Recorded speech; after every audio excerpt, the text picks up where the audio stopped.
Bonjour à tous. Pour ceux qui ne me connaissent pas, je m'appelle Paul. Il y a 2 ans, je suis venu ici au Pérou, dans la ville d'Ayacucho, dans le cadre d'un stage de Québec sans frontières. À ce moment-là, j'avais réalisé un documentaire sur le projet qu'on avait fait ici.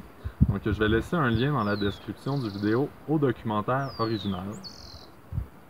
J'étais venu avec 8 autres stagiaires et on était la deuxième cohorte d'un projet s'étalant sur plusieurs années, dont le but est d'aider les familles péruviennes de la ville d'Ayacucho à devenir plus autonomes alimentairement et énergétiquement en utilisant des technologies solaires. La première année, le projet consistait à faire des chauffe-eau solaires, puis nous on était là pour faire des serres, et l'année d'après il y a eu un projet de four solaire, et cette année, en 2018, il va y avoir un projet de déshydrateur solaire. À ce moment-là, quand j'étais venu ici, j'avais promis à ma famille d'accueil, pour laquelle on avait construit une serre, que je reviendrais un jour, donc me voici 2 ans plus tard. Sauf que cette fois-ci, je suis venu de ma propre initiative. À mon arrivée, j'étais curieux de voir qu'est-ce qu'il en était des projets qu'on avait faits. Qu'est-ce qui ont été les réussites, qu'est-ce qui ont été les échecs de ce qu'on a fait. Je vous invite donc à écouter, sous forme d'éditorial audiovisuel, ma vision du projet et les observations que j'ai faites. Merci et bonne écoute. Ma vision du projet. Quand je disais à mes amis, à ma famille que j'étais allé au Pérou avec Québec sans frontières, ils me demandaient souvent si c'était pour faire de l'aide humanitaire. Je leur répondais alors que le terme aide humanitaire est assez délicat. En effet, quand il s'agit d'envoyer des ressources dans un autre pays, il faut être bien prudent et voir quelles sont les vraies motivations derrière ces gestes. On l'a vu avec les Air Aid du World Food Organization qui laissaient tomber des milliers de tonnes de nourriture dans des régions souffrant de famine en Afrique, ce qui soulageait temporairement les populations, mais ce qui créait aussi une dépendance à l'aide étrangère sans jamais aller régler la source de la crise. Québec sans frontières a bien tâché de nous le rappeler, c'est de la collaboration internationale que nous faisions. La nuance étant qu'il s'agit d'un échange et de créer une relation avec le partenaire plutôt que seulement donner des ressources. L'échange consiste en ceci. Nous leur apportons nos ressources financières, matérielles et intellectuelles en échange d'une immersion dans leur culture, d'un accueil comme un des leurs et d'une opportunité remarquable d'apprendre l'espagnol. Je ressentais quand même un malaise par rapport au projet. Notre groupe, qui constituait d'une équipe d'ingénieurs en devenir, avons passé des mois à designer et concevoir des serres au moyen de nombreuses rencontres, simulations énergétiques et études de paramètres divers. Le tout sans personnellement connaître la réalité et les besoins des familles pour lesquelles nous faisions toutes ces démarches.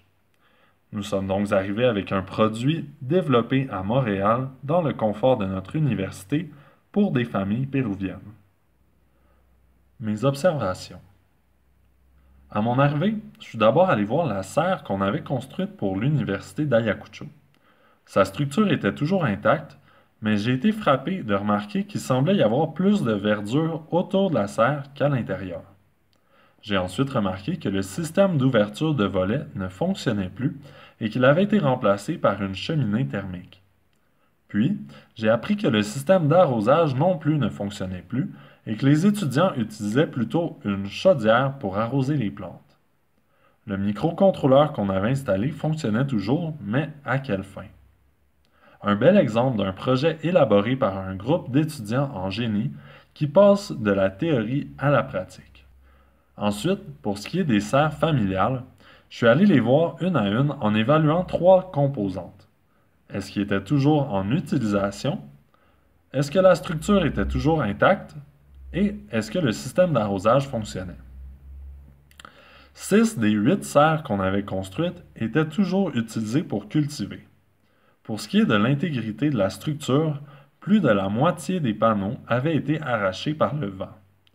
Seules les serres protégées par des murs avaient encore leurs panneaux et la plupart ne les fermaient jamais. Le bois et le plywood avaient été déformés par la pluie, à l'exception d'une famille qui l'avait peinturé de leur propre initiative. Les pentures étaient rouillées et tombaient en morceaux. Malgré la garantie de 10 ans de transparence des polycarbonates, j'ai remarqué qu'ils laissaient passer beaucoup moins de lumière qu'au moment de leur installation. Pour ce qui est des systèmes d'arrosage, aucun des 8 ne fonctionnait ou était utilisé. Je me suis ensuite tourné vers les chauffe-eau solaires. En effet, la grande majorité des habitants de la communauté n'ont pas de chauffe-eau et prennent leur douche avec de l'eau glaciale.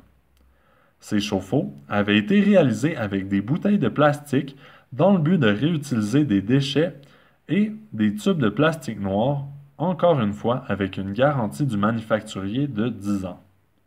Malheureusement, des 8 chauffe-eau que j'ai observés, il y en a juste un qui fonctionnait encore, et c'était celui de la même famille qui avait peinturé le bois de leur serre, et la raison pour laquelle il fonctionnait encore, c'est parce qu'ils l'avaient réparé. Pour ce qui est des fours solaires qui avaient été implantés l'année dernière, tous fonctionnaient, sauf un, dont la porte était brisée. Les leçons à retenir. Somme toute, de ce que j'ai pu observer, tous les systèmes mécaniques et les systèmes impliquant une circulation d'eau étaient dysfonctionnels. Les plastiques exposés au soleil s'étaient détériorés. Les systèmes simples et passifs fonctionnaient toujours. Solution ERA nous l'aura dit, tout ce qui bouge brise. J'en retiens donc qu'il est important d'utiliser des matériaux durables comme la vitre et le métal lors de la conception de technologies solaires de ce type. Il faut également concevoir des structures en fonction des grands vents et des fortes pluies qu'il peut y avoir. Il faut protéger le bois contre l'eau et le soleil. Il me semble que pour les serres, de simples bacs de culture auraient été probablement plus adaptés aux besoins des familles. Je trouve dommage d'avoir utilisé autant de plastique et de ciment dans nos projets, ce qui génère beaucoup de CO2 lors de leur production et, pour le plastique, qui risque de finir comme déchets. Bien que les fours solaires fonctionnaient majoritairement bien, ils ne semblaient pas beaucoup être utilisés. Traditionnellement, les familles cuisinent tous au gaz et, pour qu'ils changent leurs habitudes de cuisson, il faudrait mettre beaucoup d'efforts à faire de l'éducation sur la pertinence d'utiliser des systèmes alternatifs. Autre problématique. Bien que l'objectif principal du projet était de souligner l'intérêt à utiliser l'énergie solaire, il me semble que des problématiques plus profondes persistent. Par exemple, la gestion des déchets. Il n'y a pas de recyclage apparent et, à l'exception des familles qui donnent leurs déchets organiques à leurs animaux, il n'y a pas vraiment de compost. De plus, j'ai remarqué que les animaux vivaient dans des conditions plutôt insalubres, entourés de saleté ou de déchets.